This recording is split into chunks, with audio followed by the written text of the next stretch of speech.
খালেদা জিয়ার আদর্শই ভবিষ্যৎ চালিকা শক্তি। নিজানের পক্ষে ঐক্যবদ্ধভাবে কাজ করার আহ্বান জানিয়ে বিথিকার পোস্ট। পুরান ঢাকাকে বাসযোগ্য নগরী বানাবেন ইশরাক।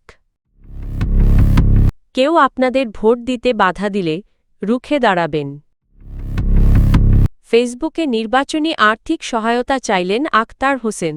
বাংলাদেশের সাবেক প্রধানমন্ত্রী ও বিএনপির চেয়ারপারসন বেগম খালেদা জিয়া এর স্মরণে আয়োজিত নাগরিক শোকসভায় দেশের বিশিষ্টজনরা বলেছেন, তিনি ছিলেন সত্য ও ন্যায়ের পক্ষে আপোষহীন এক রাজনৈতিক আদর্শ। সামরিক ও বেসামরিক স্বৈরতন্ত্র বিরোধী আন্দোলনে তার ভূমিকা বাংলাদেশের গণতান্ত্রিক ইতিহাসে অনন্য।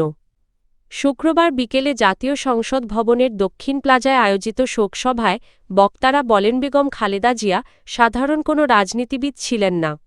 তিনি ছিলেন দেশপ্রেম ও গণতন্ত্রের প্রতীক। কঠিন সময়েও তিনি ধৈর্য, সহনশীলতা ও রাজনৈতিক শালীনতার দৃষ্টান্ত স্থাপন করেছেন। বক্তারা বলেন, দেশ ভালো রাখতে হলে খালেদা জিয়ার আদর্শ ধারণ করতে হবে। শোকসভায় নাগরিক সমাজের পক্ষ থেকে বর্তমান অন্তর্বর্তী সরকারের কাছে বেগম খালেদা জিয়াকে সর্বোচ্চ রাষ্ট্রীয় সম্মানজনক উপাধি দেওয়ার দাবি জানানো হয়। বক্তারা বলেন, এটি কোনো দলীয় সিদ্ধান্ত নয়, বরং জাতির পক্ষ থেকে একটি ঐতিহাসিক স্বীকৃতি হওয়া উচিত। সভাপতির বক্তব্যে সাবেক প্রধান বিচারপতি সৈয়দ জে.আর. মোদাচ্ছির হোসেন বলেন, বেগম খালেদা জিয়া ছিলেন দৃঢ়চেতা ও বিচক্ষণ এক রাষ্ট্রনায়ক, যিনি সবসময় ন্যায় প্রতিষ্ঠার কথা বলেছেন। বিশিষ্ট অর্থনীতিবিদ প্রিয় ভট্টাচার্য বলেন, জাতির এই সংকটময় সময়ে তার উপস্থিতি ও দিকনির্দেশনার প্রয়োজন ছিল সবচেয়ে বেশি। তার প্রত্যাশা ছিল দেশমাতৃকার প্রতি ভালোবাসা থেকে সবাই ঐক্যবদ্ধভাবে চ্যালেঞ্জ মোকাবিলা করবে। শোকসভায় উপস্থিত ছিলেন বিএনপির চেয়ারম্যান তারেক রহমান ও তার স্ত্রী জোবাইদা রহমান, কন্যা জাইমা রহমান সহ খালেদা জিয়ার পরিবারের সদস্যরা। এছাড়া রাজনৈতিক নেতৃবৃন্দ, কূটনীতিক, সাংবাদিক, শিক্ষাবিদ ও বিভিন্ন শ্রেণী পেশার মানুষ অনুষ্ঠানে অংশ নেন। লক্ষ্মীপুর ৪ রামগতি কমলনগর আসনে বিএনপির মনোনীত প্রার্থী এবিএম আশরাফ উদ্দিন নিজানের পক্ষে ঐক্যবদ্ধভাবে কাজ করার আহ্বান জানিয়েছেন জাতীয়তাবাদী স্বেচ্ছাসেবক দলের সাবেক সভাপতি প্রয়াত শফিউল বারীবাবুর সহধর্মিণী ও অর্পণ আলোক সংঘের সভাপতি বিথিকা বিনতে হোসাইন। বৃহস্পতিবার ২৩ জানুয়ারি বিকেলে সামাজিক যোগাযোগ মাধ্যম ফেসবুকে দেওয়া এক পোস্টে তিনি রামগতি ও কমলনগরের বিএনপি নেতাকর্মী ও সমর্থকদের উদ্দেশ্যে বলেন, আসন্ন নির্বাচনে বিএনপির প্রতীকধানের শীষের পক্ষে সবাইকে ব্যক্তিগত গ্রুপিংয়ের ঊর্ধ্বে উঠে দল ও দেশের স্বার্থে কাজ করতে হবে। বিথিকা বিনতে হোসাইন তার পোস্টে উল্লেখ করেন, বিএনপির চেয়ারম্যান তারেক রহমান এর প্রতীকধানের শীষ এবং এই প্রতীকেই সবাইকে ঐক্যবদ্ধভাবে লড়াই চালিয়ে যেতে হবে। উল্লেখ্য, লক্ষ্মীপুর -৪ আসনে বিএনপির মনোনয়ন প্রত্যাশী ছিলেন বিথিকা বিনতে হোসাইন নিজেও। তবে দলের চূড়ান্ত সিদ্ধান্তে এবিএম আশরাফ উদ্দিন নিজানকে প্রার্থী ঘোষণা করা হয়। দলের ভেতরে বিরাজমান অন্তঃকোন্দল ও বিভক্তি দূর করে ধানের শীষের পক্ষে সবাইকে একত্রিত করতেই এই আহ্বান জানান তিনি। এ বিষয়ে জানতে চাইলে বিথিকা বিনতে হোসাইন বলেন, অভিমানী কিছু নেতাকর্মীর মান ভাঙানো এবং দলীয় ঐক্য জোরদার করাই তার ফেসবুক পোস্টের মূল উদ্দেশ্য। ঢাকা ৬ আসনের বিএনপির মনোনীত ধানের শীষ প্রতীকের প্রার্থী ইঞ্জিনিয়ার ইশরাক হোসেন পুরান ঢাকার দীর্ঘদিনের গ্যাস সংকট, জলাবদ্ধতা, ভাঙা রাস্তা, দূষণ ও তীব্র যানজটের স্থায়ী সমাধানের আশ্বাস দিয়েছেন। শুক্রবার ২৩ জানুয়ারি রাজধানীর শুরিটোলা স্কুলের সামনে দ্বিতীয় দিনের নির্বাচনী প্রচারণায় অংশ নিয়ে তিনি বলেন, উন্নয়ন ও গণতন্ত্র পুনঃপ্রতিষ্ঠার মাধ্যমেই পুরান ঢাকাকে একটি বাসযোগ্য নগরীতে রূপান্তর করা সম্ভব। ইশরাক হোসেন বলেন, আগামী ১২ই ফেব্রুয়ারি ভোটাররা স্বতঃস্ফূর্তভাবে ভোটকেন্দ্রে গিয়ে তাদের ভোটাধিকার প্রয়োগ করবেন এমন প্রত্যাশা রয়েছে।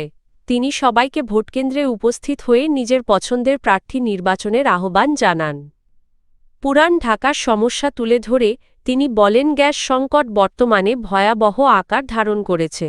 রাস্তাঘাট ভেঙে পড়েছে, খোলা ড্রেনেজ ও জলাবদ্ধতায় জনজীবন বিপর্যস্ত। পাশাপাশি দূষণ ও যানজটও বড় চ্যালেঞ্জ হয়ে দাঁড়িয়েছে। এসব সমস্যার সমাধানে বিএনপি প্রতিশ্রুতিবদ্ধ।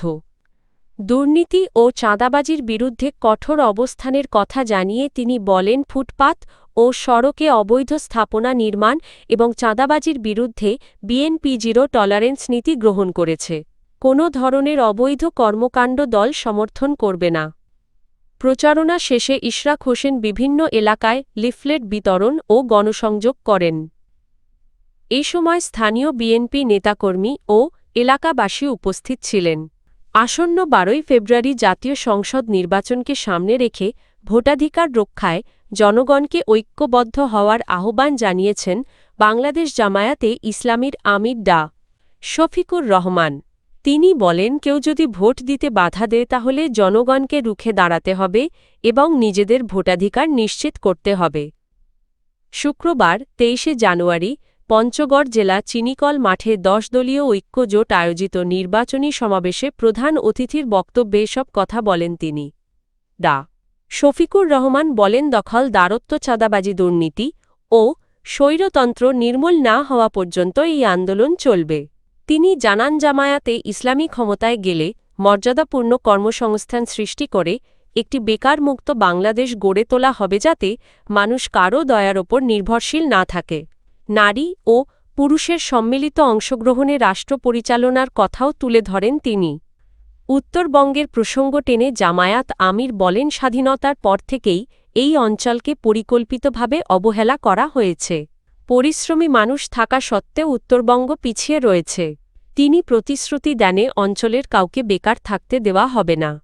স্বাস্থ্য খাতের দুরবস্থার কথা উল্লেখ করে তিনি বলেন, চিকিৎসার অভাবে অনেক মানুষ পথেই মারা যান। এ পরিস্থিতি মোকাবিলায় দেশের 64 জেলার প্রতিটিতে একটি করে মেডিকেল কলেজ স্থাপনের প্রতিশ্রুতি দেন তিনি।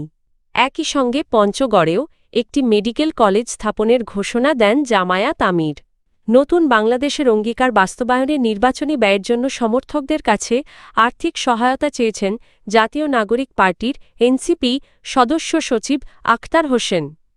বুধবার 21শে জানুয়ারি রাতে নিজের ফেসবুক আইডিতে দেওয়া এক পোস্টে তিনি এই আহ্বান জানান।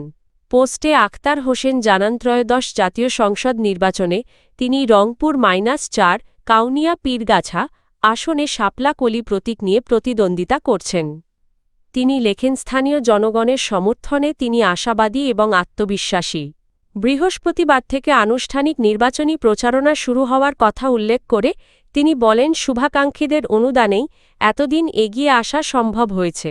তবে প্রচারণার পরিধি বাড়াতে এখন আরও বেশি আর্থিক সহায়তা ও সহযোগিতা প্রয়োজন। আখতার হোসেন আরও বলেন, সমর্থকদের দোয়া, অনুদান ও সক্রিয় অংশগ্রহণই দেশ নিয়ে তার স্বপ্ন বাস্তবায়নের প্রধান শক্তি হবে। এই লড়াইয়ে তিনি সবার পাশে থাকার আহ্বান জানান।